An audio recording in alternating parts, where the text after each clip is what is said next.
السلام علیکم ورحمۃ اللہ وبرکاتہ۔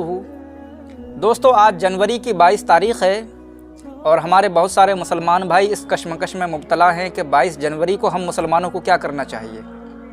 تو میں کہنا چاہوں گا کہ کورٹ سے فیصلہ ان لوگوں کے ہت میں آیا ہے تو وہ تو ہونا ہی تھا، مندر بننی ہی تھی۔ اگر ہم مسلمانوں کے ہت میں آیا ہوتا تو ہم مسجد بنواتے۔ ظاہر سی بات ہے، سوشل میڈیا کا دور ہے، جو لوگ ایودھیا پہنچ سکتے تھے وہ لوگ پہنچ گئے، اور جو لوگ نہیں پہنچ پائے ہیں وہ نیوز کے ذریعے اپنے موبائلوں میں گھر بیٹھے بیٹھے دیکھ رہے ہیں وہاں کے انتظامات، اور بڑے بڑے VIP لوگ ان کے وہاں پہنچے ہیں اور خوشی منا رہے ہیں۔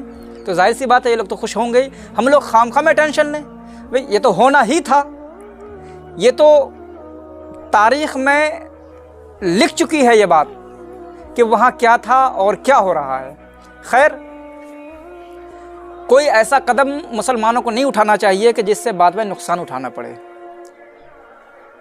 میں اپنے مسلمان بھائیوں سے کہوں گا کہ اپنی مسجدوں کو آباد کریں، اپنے محلے کی مسجدوں میں جائیں۔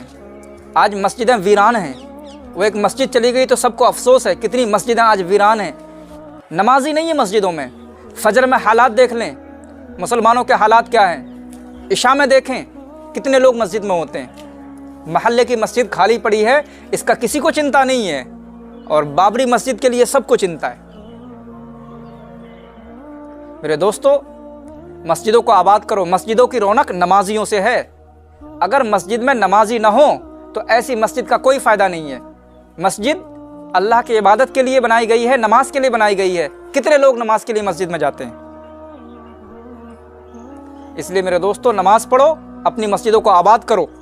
صرف مسجد بنانے سے کام نہیں ہوگا، اور اللہ رب العزت کی بارگاہ میں دعا کرو، توبہ کرو کہ اے اللہ، کن گناہوں کی سزا ہمیں مل رہی ہے۔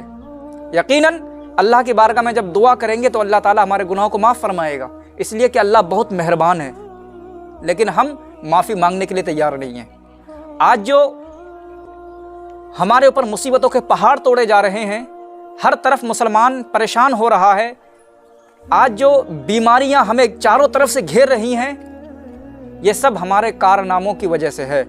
اگر ہم اچھے ہو جائیں تو ظاہر سی بات ہے ہمارے ساتھ میں اچھا ہونا شروع ہو جائے گا، اگر ہم برے بنیں گے تو ہمارے ساتھ برا ہونا شروع ہوگا۔ اس لیے میں ایک پیغام اور دینا چاہتا ہوں کہ مسلمانوں، اپنے ایمان کی اور عقیدے کی حفاظت کرو۔ اسلام کے بنیاد 5 ہیں: توحید، نماز، روزہ، حج، زکوٰۃ۔ سمجھے؟ اس کے علاوہ 5 چیزیں اور بھی ہیں جنہیں احکام شرعیہ کہا جاتا ہے، وہ بھی ضروری ہیں، ان پر بھی عمل کرو۔ وہ کیا ہیں؟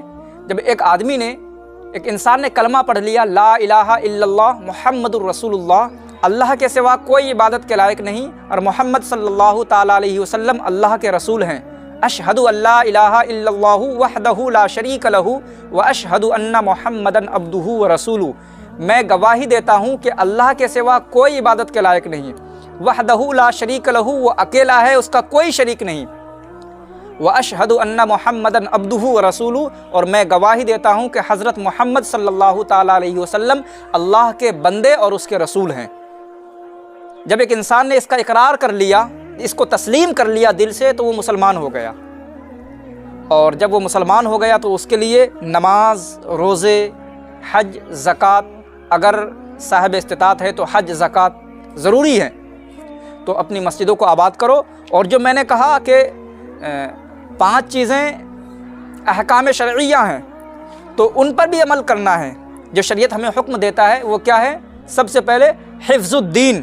ایک مسلمان کے لیے ضروری ہے حفظ الدین، کہ وہ اپنے دین کی حفاظت کرے، اور دوسری چیز حفظ النفس، اور اپنی جان کی حفاظت کرے، اور تیسرا ہے حفظ العقل، اور اپنی عقل کی حفاظت کرے، اور چوتھا ہے حفظ النسب، اور اپنے نسب کی حفاظت کرے، اور پانچواں ہے حفظ المال، اور اپنے مال کی حفاظت کرے۔ سمجھے؟ پہلی چیز حفظ الدین، دین کی حفاظت کرے، اور دین سے دنیا بھی ہے اور آخرت بھی۔ اگر ہم نے دین کی حفاظت کی تو دنیا بھی ہماری کامیاب ہے اور آخرت بھی ہماری کامیاب ہے۔